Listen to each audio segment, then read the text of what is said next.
Hi everyone, my name is Jeff Brown and I'll be your tour guide as we explore the inner beauty of the Orpheum Theater. If you follow me, we'll go right through the front doors. So this is the outer lobby of the Orpheum.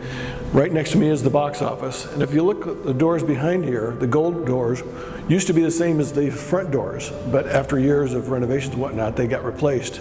So we'll go on inside. So the theater opened in October of 1927, and it stayed open until April of 1971. The last movie they showed, it played to an empty house, was a Walt Disney feature called A Barefoot Executive. The projections at the time started the movie, but then they realized there was no one had come in to see the movie, so they went in, shut the movie down, and locked the doors, and then everybody walked away. And it sat empty for 2 years until the renovation in 1973 and 74 took place. And then the theater reopened January 17, 1975, the day after my dad's 45th birthday, and he had already started working here. So he worked here for 20 years. The theater stayed open again up until 2002. The summer of 2002, we closed for 3 months to do a major renovation. And then we reopened this the following September. So right now we're in another one of those lockdowns. So we're doing as much work as we can to improve the theater so that when everybody returns, it'll look like brand new, hopefully. This is the original lobby here. So majority of what you see in here dates back to 1927, the drapery, the chandeliers. And by the way, all the chandeliers can crank down to the main floor so that we can work on them up close with the ladder if we need to.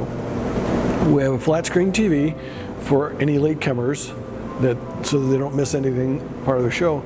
We also have a gift from Disney, which is a Lion King mask, because when the Lion King played here, it did 32 shows that were sold out every single show. So when we did the renovation in 2002, we opened up 3 more openings, moved the paintings that were in the old lobby into this lobby. So you'll see them hanging on the wall here. We also recarpeted and repainted to make it match the lobby, the existing lobby out there.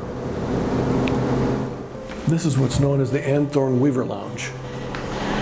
It's a private lounge for donors and other guests. This used to be a coffee shop years ago. So as you can see, it has a flat screen TV so that the people can watch the shows if they need to. It has its own surround sound system inside here. But when it was a coffee shop, Joan and I came in here in the fall of 2002. And as we came in and get a cup of coffee, and as we left, we went out the door and we're walking down the sidewalk. She looked back in here and she said, "We really need to make this part of our property, tie it in with the lounge, you know, just make the whole thing together." So this is really Joan's idea from the very beginning of the organization. So, and now we're going to head up the grand staircase.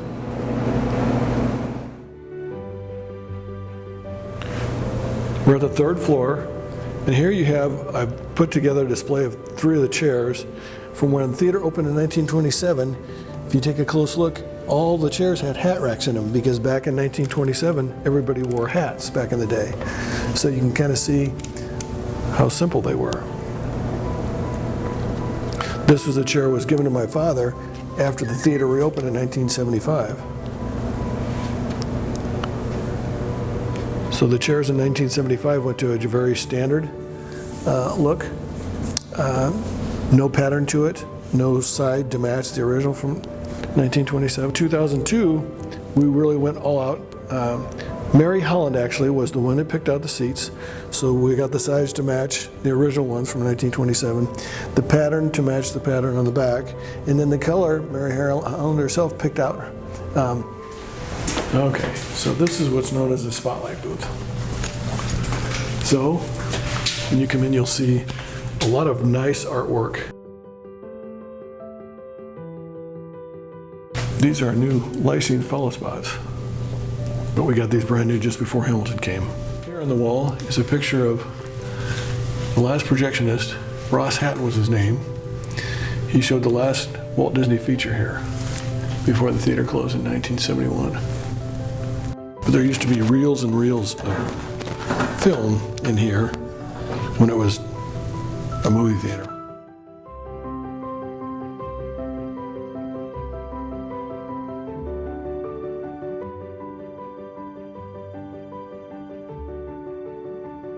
Look at the light and sound booth real quick. This is a well-kept secret.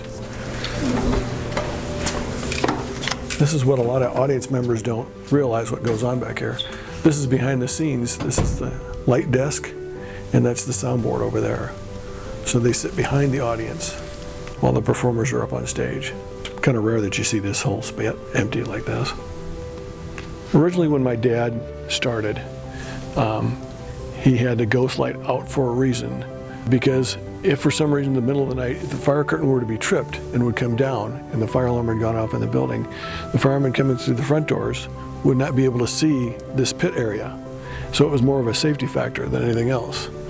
Then there's also stories that anytime the building isn't occupied, you have to put a ghost light out to make sure that you don't get any evil spirits entering the building. So as we go up on stage, I'll give you a brief history of how the stage has progressed throughout the years. And these are what is called our fly rail, and these are what flies our curtains in and out. The front rope is what brings the batten down to the stage. The back rope is what takes it out. So then you'd have two guys upstairs, and you'd talk to them with these microphones, tell them how much weight you wanted to put on each arbor. This is an arbor here that's loaded. This is the main curtain, so you can see it's got quite a few weights on it. It's very heavy. And then this is our pin rail. So we have two levels. The upper level is for all the ropes that go stage left. The lower level is for all the ropes that go to these cable boxes stage right. This is what's known as the stage manager's console. You have two videos so you can see what's going on the stage at all times. You can also have the capability to talk to the dressing rooms or page the crew from backstage. You also have cue lights. You have cue lights for the fly rail, for the green. And then you have a red one and you have a blue one. And generally what they do is when the light's on, that means they're standing by. As soon as they turn the light off, that's their go cue. So the flymen know what to do.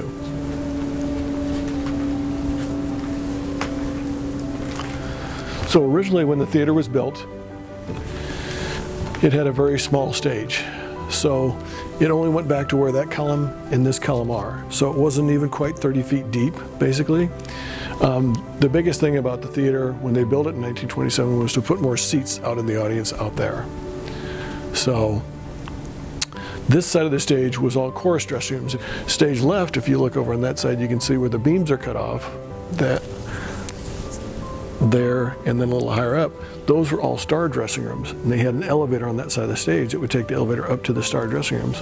And inside the star dressing rooms, they had their own bathrooms, their own mirrors, their own countertops, and everything. It's pretty big deal. So when it closed in 1971, the renovation that took place in 1973 and 74 was to knock the back wall out and extend it to this wall right here that you see here.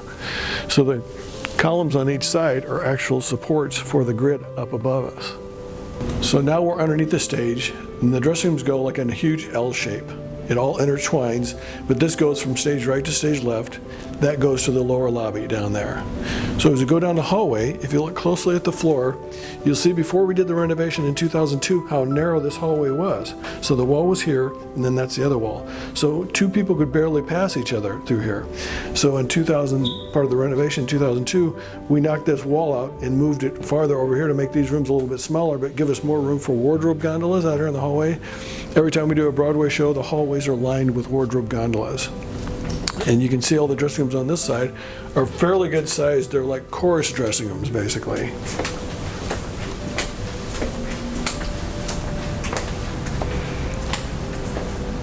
So the fun about coming into a big room like this is, especially with teenagers, is the first thing they do is they get their phone out and they do what they call is take an ultimate selfie. So they shoot from this angle and it goes back and just keeps reflecting, and it's a forever selfie basically. So it's what the kids like to do. So we're going down now to what used to be the old boiler room, which was a train wreck years ago.